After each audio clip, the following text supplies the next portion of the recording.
ಬೀದರ್ನಲ್ಲಿರುವ ವಸತಿ ನಿಲಯದಲ್ಲಿ ವಿದ್ಯಾರ್ಥಿಗಳಿಗೆ ನರಕ. ಬೆಡ್ ಇಲ್ಲ, ನೆಲವೇ ಆಸರೆ, ಮೂಲ ಸೌಕರ್ಯವೇ ಇಲ್ಲ. ಡಾಕ್ಟರ್ ಬಿಆರ್ ಅಂಬೇಡ್ಕರ್ ಬಾಲಕರ ಹಾಸ್ಟೆಲ್ನಲ್ಲಿ ಅವ್ಯವಸ್ಥೆ ಇದು. ಬೆಡ್ ಇಲ್ಲ, ನೆಲವೇ ಆಸರೆ, ಮೂಲ ಸೌಕರ್ಯವಂತೂ ಇಲ್ಲವೇ ಇಲ್ಲ. ರಿಯಾಲಿಟಿ ಚೆಕ್ನಲ್ಲಿ ಹಾಸ್ಟೆಲ್ ಅವ್ಯವಸ್ಥೆ ಬಟಾಬಯಲಾಗಿದೆ. ಶಿಥಿಲಗೊಂಡ ಕಟ್ಟಡದಲ್ಲಿ ಜೀವ ಭಯದಲ್ಲೇ ಇದ್ದಾರೆ ವಿದ್ಯಾರ್ಥಿಗಳು. ಇಷ್ಟೆಲ್ಲ ಅವ್ಯವಸ್ಥೆ ಇದ್ರೂ ಮಾತ್ರ ಅಧಿಕಾರಿಗಳು ನಿರ್ಲಕ್ಷ್ಯ ಮಾಡುತ್ತಿದ್ದಾರೆ. ಸಮಾಜ ಕಲ್ಯಾಣ ಇಲಾಖೆ ಸಚಿವ ಡಾಕ್ಟರ್ ಎಸ್.ಸಿ. ಮಹದೇವಪ್ಪ ಅವರು ಈ ಸ್ಟೋರಿಯನ್ನು ನೋಡಲೇಬೇಕು. ಯಾಕಂದ್ರೆ ಬೀದರ್ ಜಿಲ್ಲೆಯ ಹಲವು ಹಾಸ್ಟೆಲ್ಗಳು ಸಾಕಷ್ಟು ದಯನೀಯ ಸ್ಥಿತಿಯನ್ನು ತಲುಪಿದೆ. ಭವಿಷ್ಯವನ್ನು ರೂಪಿಸಿಕೊಳ್ಳಲು ಬಂದಿರತಕ್ಕಂಥ ಮಕ್ಕಳು ಮೂಲಭೂತ ಸೌಕರ್ಯಕ್ಕಾಗಿ ಸಾಕಷ್ಟು ಪರದಾಟ ಅನುಭವಿಸುವಂತಹ ಒಂದು ದುಸ್ಥಿತಿ ಹಲವು ಹಾಸ್ಟೆಲ್ಗಳಲ್ಲಿ ಎದುರಾಗಿರ್ತಕ್ಕಂಥ. ಹಾಗಾದ್ರೆ ನಾವೀಗ ಏನು ಬೀದರ್ ನಗರದಲ್ಲಿರ್ತಕ್ಕಂಥ ಡಾಕ್ಟರ್ ಬಿ.ಆರ್. ಅಂಬೇಡ್ಕರ್ ಬಾಲಕರ ಮೆಟ್ರಿಕ್ ನಂತರದ ಒಂದು ವಸತಿ ನಿಲಯದಲ್ಲಿ ಈ ಒಂದು ವಸತಿ ನಿಲಯದಲ್ಲಿ ಯಾವ ರೀತಿಯಾಗಿರ್ತಕ್ಕಂಥ ಒಂದು ಅವ್ಯವಸ್ಥೆ ಇದೆ, ಮಕ್ಕಳು ಯಾವ ರೀತಿಯಾಗಿ ಜೀವಭಯದಲ್ಲೇ ಇಲ್ಲಿ ಮಲಗ್ತಾ ಇದ್ದಾರೆ ಅಂತ ನಿಮಗೆ ತೋರಿಸ್ತಾ ಹೋಗ್ತೀವಿ.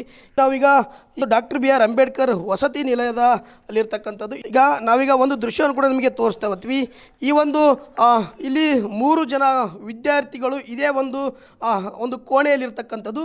ಆದರೆ ಈ ಒಂದು ಮಕ್ಕಳಿಗೆ ಸರ್ಕಾರ ಕೋಟ್ಯಾಂತರ ರೂಪಾಯಿ ಖರ್ಚು ಮಾಡಿ ಬೆಡ್ಗಳ ವ್ಯವಸ್ಥೆಯನ್ನು ಮಾಡುತ್ತೆ. ಆದರೆ ಇಲ್ಲಿ ಮಕ್ಕಳು ಬೆಡ್ಗಳಿಲ್ಲದೆ ಅವರು ಮನೆಯಿಂದ ಹಾಸಿಗೆ, ದಿಂಬು, ಬೆಡ್ ಶೀಟ್ಗಳನ್ನು ತೆಗೆದುಕೊಂಡು ಬಂದು ಇಲ್ಲಿ ನೆಲದ ಮೇಲೆ ಕೂಡ ಈಗ ಹಾಸಿರ್ತಕ್ಕಂಥದ್ದು. ಇಲ್ಲಿ ಸಾಕಷ್ಟು ಮಕ್ಕಳು ಕೂಡ ಅಂದರೆ ಇದೇ ರೀತಿಯಾಗಿ ಹಲವು ಕೊಠಡಿಗಳಲ್ಲಿ ತಮ್ಮ ಮನೆಯಿಂದ ಬೆಡ್ಗಳು, ಹಾಸಿಗೆಗಳು ಮತ್ತು ದಿಂಬುಗಳನ್ನು ತೆಗೆದುಕೊಂಡು ಮಲ್ಕೊಂಡಿರ್ತಕ್ಕಂಥ ಇಲ್ಲಿ ಒಬ್ಬ ವಿದ್ಯಾರ್ಥಿ ಕೂಡ ಇರ್ತಕ್ಕಂಥದ್ದು. ಈತ ತನ್ನ ಮನೆಯಿಂದ ಹಾಸಿಗೆಯನ್ನು ತೆಗೆದುಕೊಂಡು ಬಂದಿದ್ದಾನೆ ಕೂಡ ಈಗ ಮಲ್ಕೊಂಡಿರ್ತಕ್ಕಂಥದ್ದು. ಅವರ ಮನೆಯಿಂದ ತೆಗೆದುಕೊಂಡಿರ್ತಕ್ಕಂಥ ಒಂದು ಹಾಸಿಗೆ ದಿಂಬುಗಳಲ್ಲೇ ಮಲಗುವಂಥ ಪರಿಸ್ಥಿತಿ ಈ ಒಂದು ಹಾಸ್ಟೆಲಲ್ಲಿ ಸಾಕಷ್ಟು ಇರ್ತಕ್ಕಂಥದ್ದು.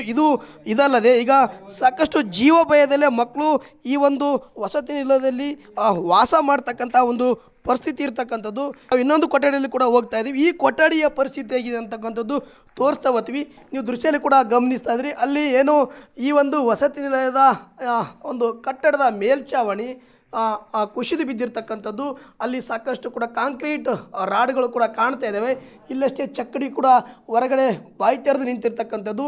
ಯಾವುದೇ ಕ್ಷಣದಲ್ಲಿ ಆದರೂ ಈ ಒಂದು ಕೋಣೆ ಕುಸಿದು ಬಿದ್ದು ಸಾಕಷ್ಟು ಕೂಡ ಮಕ್ಕಳು ಒಂದು ಹಾನಿಯಾಗ್ತಕ್ಕಂಥ ಸಾಧ್ಯತೆ ಇರ್ತಕ್ಕಂಥದ್ದು. ಹಾಗಾಗಿ ಜೀವ ಭಯದಲ್ಲೇ ಈ ಒಂದು ಸುಮಾರು 40ರಿಂದ 50 ಏನು PUC ವಿದ್ಯಾರ್ಥಿಗಳಿದ್ದಾರೆ. ಅವರೆಲ್ಲರೂ ಕೂಡ ಇದೇ ರೀತಿ